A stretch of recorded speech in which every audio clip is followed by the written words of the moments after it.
কোটা সংস্কার আন্দোলন ও তার প্রেক্ষিতে উদ্ভূত পরিস্থিতিতে অনেকে অপ্রত্যাশিতভাবে আহত এবং নিহত হয়েছে। আমরা এই সকল অনাকাঙ্ক্ষিত ঘটনা তীব্র নিন্দা জানাই। সার্বিক স্বার্থে আমরা এই মুহূর্তে থেকে আমাদের কর্মসূচি প্রত্যাহার করছি।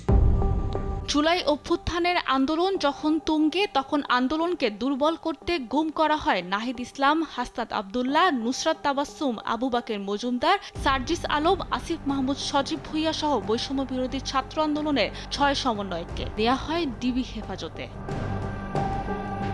সে সময়কার ডিবি হেফাজতে গুম থাকা অবস্থায় হওয়া ঘটনার লোমহর্ষক বর্ণনা দিয়েছেন বর্তমান ক্রীড়া উপদেষ্টা আসিফ মাহমুদ সজীব ভুঁইয়া।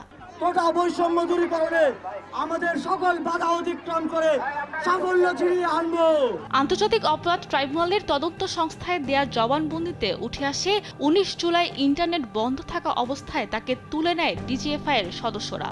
চোখ বাঁধা থাকায় 5 দিন গুম থাকলেও পারেননি স্থান নির্ণয় করতে। তবে 5 আগস্টের পর প্রধান উপদেষ্টার সঙ্গে আয়নাঘর পরিদর্শনে গিয়ে সেখানকার একটি কক্ষ শনাক্ত করতে পারেন বলে জানান আসিফ মাহমুদ।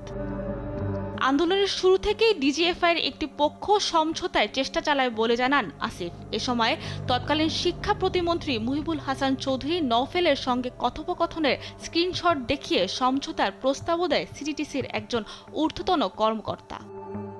জবানবন্দিতে আরও বলা হয়, 25 জুলাই হাসপাতালে মোবাইল ফোন জব্দ করে ভিডিও বার্তার মাধ্যমে আন্দোলন বন্ধের চাপ দেয় গোয়েন্দা সংস্থা। এ সময় অস্বীকৃতি জানালে কয়েক দফা নির্যাতন চালিয়ে পরদিন নেওয়া হয় ডিবি কার্যালয়ে। এ সময় চিকিৎসা চললেও দেয়া হয়নি ওষুধ।